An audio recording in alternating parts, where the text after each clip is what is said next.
আসসালামু আলাইকুম সুপ্রিয় শিক্ষার্থীবৃন্দ। আজকে আমরা তৃতীয় শ্রেণীর বাংলাদেশ ও বিশ্ব পরিচয় বইয়ের দ্বিতীয় অধ্যায়টি পড়ব এবং এই অধ্যায়ে তোমাদের জন্য কিছু ছক রয়েছে, সেই ছকগুলো আমরা আজ অনুশীলন করব। তো সবার প্রথমে আমরা 10 পৃষ্ঠাটি একটু খুলে নিব। এখানে অধ্যায়টির নাম হচ্ছে আমরা সবাই মানুষ। 1 নম্বরে আমাদের বলা হচ্ছে মিলে মিশে থাকা, এবং আমরা যে ছবিগুলো দেখতে পাচ্ছি এখানে সমাজের বিভিন্ন পেশার মানুষের কর্মকাণ্ডগুলো তুলে ধরা হয়েছে। তো আমরা একটু দেখে নিই। ছবিগুলোতে দেখতে পাচ্ছি 1 নম্বর ছবিটিতে কৃষক কৃষিকাজ করছেন। এর পরের ছবিতে একজন ক্লিনার, তিনি রুম পরিষ্কার করছেন। এর পরের ছবিতে একজন জেলে মাছ ধরছেন।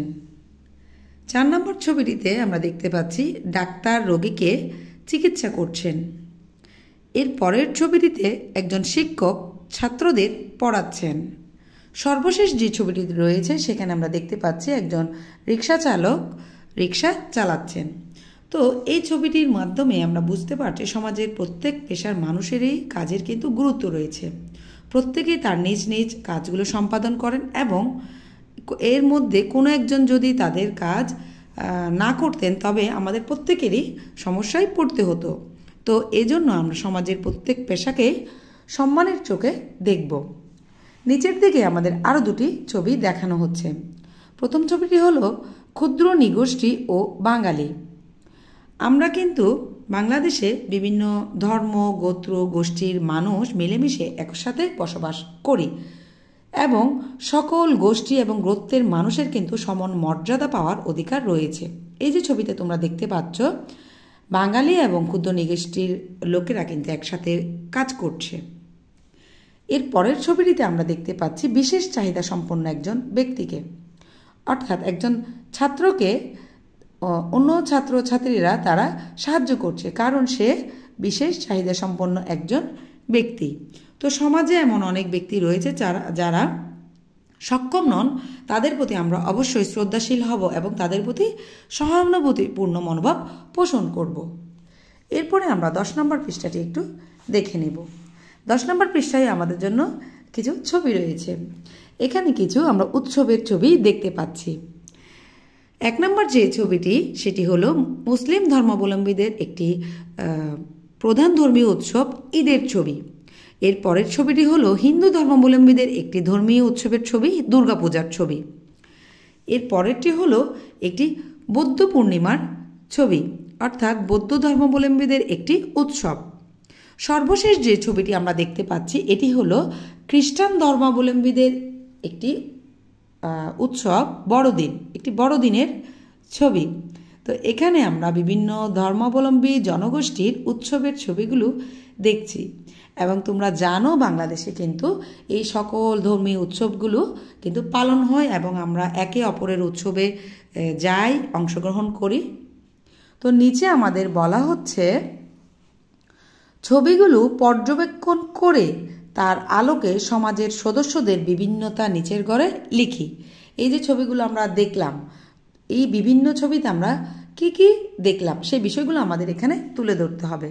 সমাজের বিভিন্ন জনগোষ্ঠী, বিভিন্ন পেশার মানুষ, ক্ষুদ্র নৃগোষ্ঠীর মানুষ, বিভিন্ন ধর্মের মানুষ, বিশেষ চাহিদা সম্পন্ন মানুষ।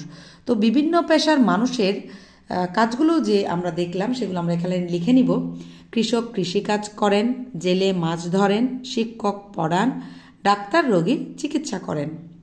তো ক্ষুদ্র নৃগোষ্ঠীর মানুষের যে ব্যাপারে যেটি আমরা জানলাম, ক্ষুদ্র নৃগোষ্ঠীর মানুষ এবং বাঙালিদের মধ্যে কিন্তু কিছু কিছু ক্ষেত্রে কিছুটা পার্থক্য দেখা যায়, যেমন খাদ্য অভ্যাস, তাদের পোশাক আশাক, দৈহিক গঠন, এই বিভিন্ন বিষয়ে এবং ধর্ম, ভাষা, এই বিভিন্ন বিষয়ে পার্থক্য থাকলেও বাংলাদেশে কিন্তু তারা, অর্থাৎ ক্ষুদ্র নৃগোষ্ঠী এবং বাঙালি দুটি গোষ্ঠী কিন্তু একত্রে মিলেমিশে সমানভাবে সমান সুযোগ সুবিধা ভোগ করে। এই ছবিটি কিন্তু আমাদের সেটাই বোঝায়। এর পরের যে ব্যাপারটি সেটি হলো বিভিন্ন ধর্মের মানুষ। বিভিন্ন ধর্মের মানুষ আমাদের এই বাংলাদেশে একসাথে বসবাস করে এবং স্বাধীনভাবে যার যার ধর্ম পালন করে। মুসলিম ধর্মাবলম্বীরা ঈদ, হিন্দু ধর্মাবলম্বীরা দুর্গাপূজা, বৌদ্ধ ধর্মাবলম্বীরা বৌদ্ধ পূর্ণিমা এবং খ্রিস্টান ধর্মাবলম্বীরা বড়দিন পালন করে। তো যে যার স্বাধীনভাবে যে যার ধর্ম পালন করে। সর্বশেষ যে পয়েন্টটি হলো সেটি হলো বিশেষ চাহিদা সম্পন্ন মানুষ। তো বিশেষ চাহিদা সম্পন্ন মানুষ বলতে এমন কিছু ব্যক্তি যারা সকল বিষয়ে সক্ষম নন, কোন একটি বিষয়ে তাদের দুর্বলতা রয়েছে। তো এক্ষেত্রে যেহেতু আমরা সমাজবদ্ধ জীব, আমরা সমাজে মিলেমিশে একসাথে বসবাস করি, অবশ্যই আমাদের তাদের প্রতি, বিশেষ চাহিদা সম্পন্ন মানুষের প্রতি আমাদের সহানুভূতিপূর্ণ মনোভাব পোষণ করতে হবে। এই যে এখানে তোমরা লিখতে পারো, বিশেষ চাহিদা সম্পন্ন মানুষ সমাজের সমান মর্যাদা এবং অধিকার লাভ করেন। তাদের এই অধিকার রয়েছে সমান মর্যাদা পাওয়ার। বিভিন্ন ক্ষেত্রে তারা বিশেষ সুবিধা পেয়ে থাকেন। তো এভাবে তোমরা চার্টটি তৈরি করে নিতে পারো। এরপরে আমরা 12 নম্বর পৃষ্ঠাটি একটু দেখে নেব। এখানে বলা হচ্ছে সমাজে আমাদের নিজের পরিবারের মতো আর অনেক পরিবার মিলেমিশে বসবাস করে। এই পরিবারগুলো বিভিন্ন ধর্মের ও গোত্রের, যেমন চাকমা, মারমা, ত্রিপুরা, গারো, সাঁওতাল প্রভৃতি ক্ষুদ্র নিগোষ্ঠীর মানুষের বসবাস এদেশের বৈচিত্র্যকে আরও সমৃদ্ধ করেছে। সমাজে আছে নানা বয়সের মানুষ, নারী পুরুষ সদস্যরা নানা পেশায় নিয়োজিত। আমরা যারা স্কুলে একসাথে পড়ি, আমরাও কিন্তু সকলে একই রকম নই, আবার সকলে একই ধরনের খেলাও পছন্দ করি না। আমাদের সমাজে কিছু বিশেষ চাহিদা সম্পন্ন মানুষ রয়েছে। কেউ চোখে একটু কম দেখে, আবার কেউ কানে কম শোনে, কেউ সহজেই পড়া বুঝতে পারে, আবার কেউ বুঝতে একটু সময় নেই। তো এক্ষেত্রে আমরা একে অন্যকে অবশ্যই সহায়তা করব এবং বিভিন্ন ধর্মীয় উৎসব অনুষ্ঠানে অংশগ্রহণ করব এবং কখনোই কারো শারীরিক গঠন বা অক্ষমতা নিয়ে কারো প্রতি কটূক্তি করব না। এরপরে তোমাদের এখানে বাম পাশের বাক্যাংশের সাথে ডান পাশের বাক্যাংশের মিলকরণের জন্য একটি মিলকরণ দেওয়া আছে। এবার আমরা এটি তৈরি করব। এখানে বলা হচ্ছে আমাদের সমাজে আমরা ধনী দরিদ্র একসাথে বসবাস করি। 2 নম্বরে বলা হচ্ছে বাংলাদেশে বাঙালি এবং বিভিন্ন ক্ষুদ্র নিগোষ্ঠীর লোক বসবাস করে। মিলেমিশে থাকতে হলে আমাদের সবাইকে শ্রদ্ধা করতে হবে। বিভিন্ন উৎসবে শিশুরা বন্ধুদের সাথে আনন্দে মেতে ওঠে। তো তোমরা এভাবে ছকটি পূরণ করতে পারো। 12 পৃষ্ঠার একেবারে নিচের দিকে আরও একটি ছক তোমাদের জন্য রয়েছে। এই যে আমরা উপরে লেখাটি পড়লাম, এই লেখাটি পড়ে এখানে তোমাদের একটু কাজ করতে হবে। পড়ি ও সম্প্রীতি রক্ষার উপায়সমূহের তালিকা তৈরি করি। এই যে আমাদের দেশে আমরা বিভিন্ন ধর্মের লোক, বিভিন্ন গোষ্ঠী এবং গোত্রের লোক একসাথে মিলেমিশে বসবাস করি। তো এক্ষেত্রে যদি সম্প্রীতি না থাকে তাহলে আমরা কখনোই একসাথে মিলেমিশে থাকতে পারবো না। তো সম্প্রীতি রক্ষার জন্য কিভাবে আমরা সম্প্রীতি রক্ষা করতে পারি তার একটি তালিকা আমরা তৈরি করব। তো 1 নম্বরে এখানে বলা হচ্ছে বিভিন্ন অনুষ্ঠানে আমরা অংশগ্রহণ করতে পারি। যে আমরা বিভিন্ন ধর্মের অনুষ্ঠানে একে অপরের অনুষ্ঠানে অংশগ্রহণ করতে পারি। যার যার ধর্ম স্বাধীনভাবে পালন করব এবং অন্যের ধর্মের প্রতি সহনশীল মনোভাব পোষণ করব। আমরা কখনোই অন্যের ধর্ম নিয়ে বাড়াবাড়ি করব না কিংবা এটা নিয়ে তাদের নিচু করব না।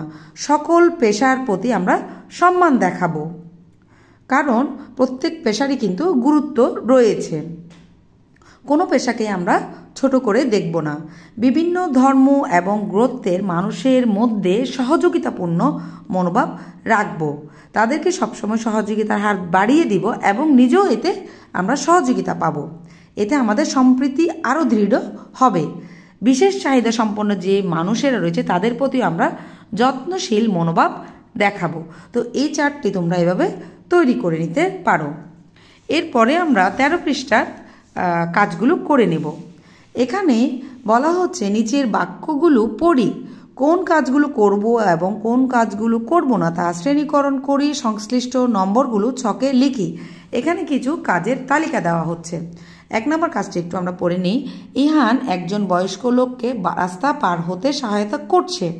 পরেশ তার সহপাঠীকে হুইল চেয়ার নিয়ে যেতে সহায়তা করছে। আরিশা তার শিক্ষককে সালাম দিচ্ছে। 4 নম্বরে আছে একজন সহপাঠী পড়ে গেছে, রনি পাশ দিয়ে হেঁটে চলে গেল। 5 নম্বরে বলা হচ্ছে মেহেদি, রিদিশা, সুবল, কেয়া মিলে বন্ধু পুলক চাকমার জন্মদিন উদযাপন করছে। কোনো একজন শিক্ষার্থীকে সহপাঠীরা তাদের সাথে খেলতে নেয় না।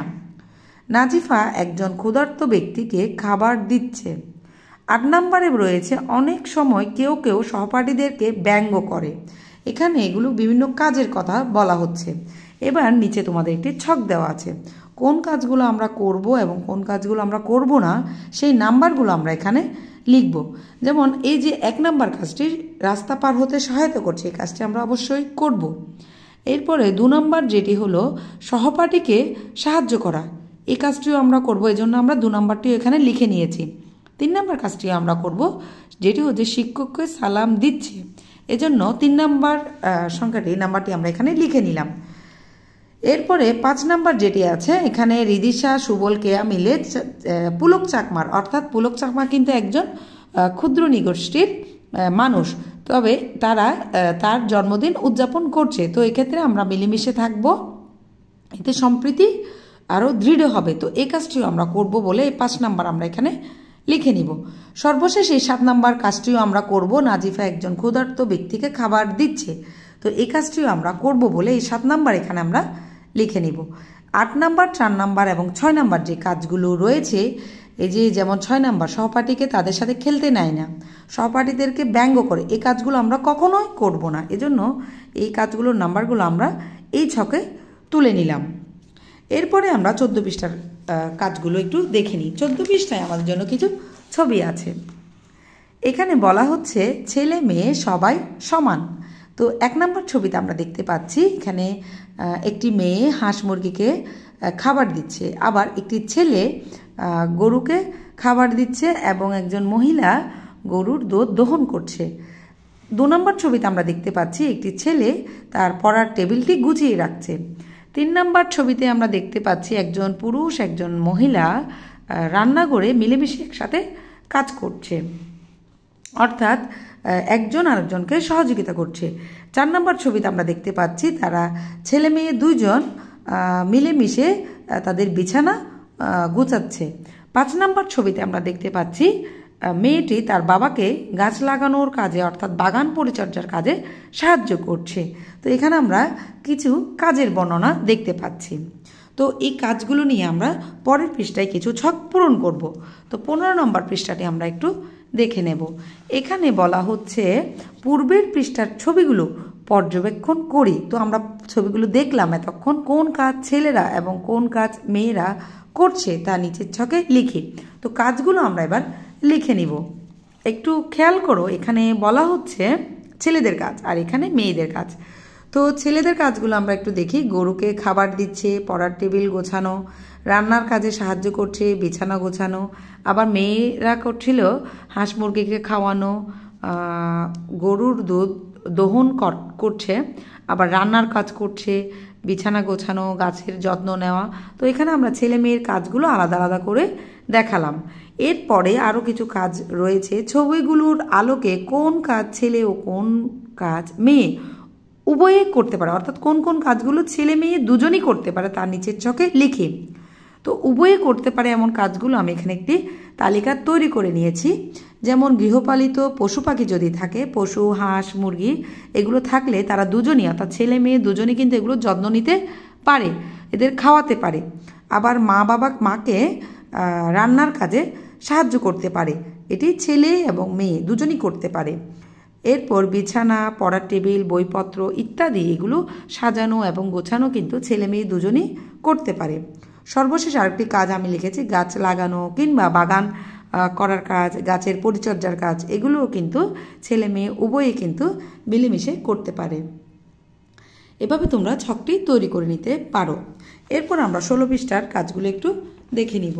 16 পৃষ্ঠায় আমাদের জন্য আরও দুটি ছক রয়েছে। এখানে দুটি পরিবার সম্পর্কে বলা হচ্ছে, পরিবার 1 এবং পরিবার 2 সম্পর্কে পড়ি। কোন পরিবারে কে কি করছে তা বের করি। কোন পরিবার বেশি ভালো আছে এবং কেন তা লিখি। তো পরিবার 1 সম্পর্কে আমরা আগে একটু পড়ে নিই। সালাম মিয়া একজন কৃষক, মেহেদি ও তিশা তার 2 জন সন্তান, দুজনেই স্কুলে পড়ে। তিশা মাকে ঘর গোছানোর কাজে ও মেহেদি বাবার কাজে সহায়তা করে। আবার মেহেদি যখন মাকে সহায়তা করে, তিশা তখন বাবাকে। হাঁস মুরগির যত্ন নেওয়া, গরু ছাগল লালন পালন, রান্নার মাকে সহায়তা সব কিছুই কিন্তু দুজনে মিলে করে। মা বাবার কষ্ট অনেক কম হয়, পরিবারের সকল কাজ সহজেই হয়ে যায়। ফলে দুই ভাই বোন আনন্দের সাথে কাজগুলো করে, এতে তাদের পড়াশোনারও তেমন অসুবিধা হয় না। এবার আমরা পরিবার 2-এর কথাগুলো একটু পড়ে নিই। হাসান আলী কৃষিকাজ করেন। তার 2টি সন্তান রনি ও সঞ্জারা, দুজনেই স্কুলে পড়ে। সঞ্জারা মাকে নানা কাজে সাহায্য করলেও রনি করে না। রনি মনে করে এগুলো শুধু মেয়েদেরই কাজ। রনি যখন বাড়িতে থাকে তখন শুধু খেলাধুলা করে, বাবার কাজেও সাহায্য করে না। সঞ্জারা একা ও বাবাকে সব সময় সাহায্য করতে পারে না। মা বাবা দুজনেই অনেক পরিশ্রম করতে হয়, পরিবারের কাজও সহজে হয় না। রনির চেয়ে সঞ্জারাকে বেশি কাজ করতে হয়, তাতে সঞ্জারার পড়ালেখার অসুবিধা হয়। তো এখানে আমরা 2টি পরিবারের প্রেক্ষাপট পড়লাম। এরপর আমাদের বলা হচ্ছে কে কি করছে সেই বর্ণনাগুলো এখানে আমাদের লিখতে হবে। তো আমরা উপরে পড়ে লিখতে পারি সালাম মিয়া কৃষিকাজ করেন, আর মেহেদি লেখাপড়া করে, আবার তার বাবার কাজেও সাহায্য করে। মা রান্নাবান্না সহ গৃহস্থলীর যাবতীয় অন্যান্য কাজগুলো করেন। মার কাজে তিশা মাকে সাহায্য করেন, যেমন হাঁস মুরগির যত্ন নেওয়া, রান্নার কাজ, আবার সে পড়াশোনার কাজটিও কিন্তু করে। 2 নম্বর পরিবারে হাসান আলী কৃষিকাজ করেন। তার স্ত্রী ঘরের রান্নাবান্না সহ অন্যান্য সকল কাজ করেন। সঞ্জারা লেখাপড়াও করেন এবং তার মাকে সকল কাজে সাহায্য করেন। রনি লেখাপড়া এবং খেলাধুলা করে। তো এখানে আমরা তাদের কাজগুলো তুলে নিলাম। সর্বশেষ যে ছকটি রয়েছে এখানে বলা হচ্ছে কোন পরিবার বেশি ভালো আছে এবং কেন। 2টি পরিবারের মধ্যে আমরা কিন্তু কিছু তুলনা দেখতে পাই। যেমন সালাম মিয়ার পরিবারটি আমার মনে হয় অপেক্ষাকৃত ভালো আছে, কারণ সকলে এখানে মিলেমিশে কাজ সম্পন্ন করে। এতে কাজগুলো তাড়াতাড়ি শেষ হয়, একের কষ্ট কম হয়, সকলের মধ্যে যে সহযোগিতামূলক মনোভাব গড়ে ওঠে, একে অপরের কাছাকাছি থাকে বলে কাজগুলো আনন্দেরও হয়, সাথে দ্রুত সম্পন্ন হয়। তারা কাজগুলো করে, আবার তারা খুব আনন্দও পায় এবং এভাবে পারিবারিক বন্ধনও কিন্তু দৃঢ় হয়। তাদের মধ্যে একটি খুব ভালো বোঝাপড়া থাকে। শিশুরা এবং ছেলেমেয়েরা সামাজিকভাবে বেড়ে ওঠে। তারা যে মা বাবার কাজে সাহায্য করে, এভাবে তারা আরও বেশি সামাজিক হয়ে ওঠে। তো এভাবে আমার মনে হয় সালাম মিয়ার পরিবারটি অপেক্ষাকৃত ভালো আছে। এবার আমরা 17 পৃষ্ঠার কাজগুলো একটু দেখে নেব।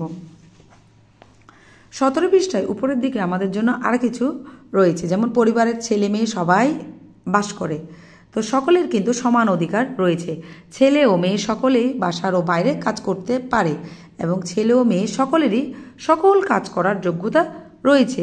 বাসার কাজও ছেলে মেয়ে সকলে মিলে করলে কাজ করা কিন্তু অনেকটা সহজ হয়। সকলে একসঙ্গে কাজ করলে পরিবার ও দেশের উন্নতি হয়। ছেলে মেয়ে সকলের প্রতি আমাদের সম্মান দেখানো উচিত। তো এখন তোমাদের কাজগুলো হচ্ছে, এখানে কিছু কাজ দেওয়া আছে। বলা হচ্ছে নিচের কথাগুলো পড়ি, যে কথাগুলো সঠিক তার পাশে টিক চিহ্ন, ও যে কথাগুলো সঠিক নয় তার পাশে আমরা একটি ক্রস চিহ্ন দিব। আর এগুলোর মধ্যে আমরা কোনগুলো করব সেটিও আমরা বের করব। এই যে এখানে বলা হচ্ছে আমি নিজের বিছানা নিজে গুছাই, আবার আমার বাবা ও মায়ের কাজে সাহায্য করি, আমি বল খেলতে চাইলে অন্যরা বলে ওটা ছেলেদের খেলা, আমি ও আমার ভাই দুজনে মিলে ঘর গুছাই ও রান্নার কাজে সাহায্য করি। এখানে কিছু কাজ তারা করে। তো আমি কি কি কাজ করব এই বর্ণনাটি আমি এখন দিব। তবে এখানে আমাদের কিছু টিক চিহ্ন এবং ক্রস চিহ্ন দিতে হবে। যেমন এই কাজটি সঠিক বলে এটি আমরা একটি টিক চিহ্ন দিলাম, এবং মায়ের কাজে সাহায্য করি এই কাজটিও কিন্তু সঠিক বলে আমরা একটি টিক চিহ্ন দিলাম। তবে এই ধারণাটি সম্পূর্ণ ভুল। সকলেরই খেলাধুলা করার অধিকার রয়েছে এবং এই কাজে আমরা মা বাবার কাজে কিন্তু আমরা মিলেমিশে সাহায্য করতে পারি, এবং এটি আমরা একটি টিক চিহ্ন দিব। সর্বশেষ কাজটি হলো আমি যা করব। তো আমরা কি কি কাজ করতে পারি সেই কাজগুলো আমরা এখানে লিখে নিয়েছি। নিজের বিছানা ও পড়ার টেবিল বই পুস্তক গুছিয়ে রাখব, মাকে সকল কাজে সাহায্য করব এবং মার সেবা যত্ন করব। ঘরের আঙিনা পরিষ্কার রাখতে পারি এবং আঙিনাকে আরও সুন্দর করার জন্য আমরা কিন্তু নতুন নতুন গাছ লাগাতে পারি এবং এই গাছগুলোর পরিচর্যাও করতে পারি। পরিবারে অনেক সময় বয়স্ক লোকেরা থাকেন, যেমন দাদা দাদি, চাচা চাচি। তো আমরা দাদা দাদির সাথে ভালো একটি সম্পর্ক রাখতে পারি, তাদেরকে মাঝে মাঝে খবরের কাগজ পড়ে শোনাতে পারি, তাদের সাথে অবসরে কিছু সময় কাটাতে পারি এবং তাদের সেবা যত্ন করতে পারি। তো এই কাজগুলো আমরা করতে পারি। তো এইভাবে আমরা পরিবারের বিভিন্ন কাজগুলো করার মাধ্যমে মা বাবাকে কিন্তু সাহায্য করতে পারি এবং এতে পারিবারিক বন্ধন আরও সুদৃঢ় হয়। তো আশা করি দ্বিতীয় অধ্যায়ের সকল ছকগুলো তোমরা করতে পারবে এবং আমার পরবর্তী ভিডিওতে আমি তৃতীয় অধ্যায়ের কাজগুলো তোমাদের অনুশীলন করে দেখাবো। আমার ভিডিওটি ভালো লাগলে তোমরা আমার চ্যানেলটি সাবস্ক্রাইব করে নিতে পারো এবং আমার পেজটি ফলো করতে পারো। ধন্যবাদ।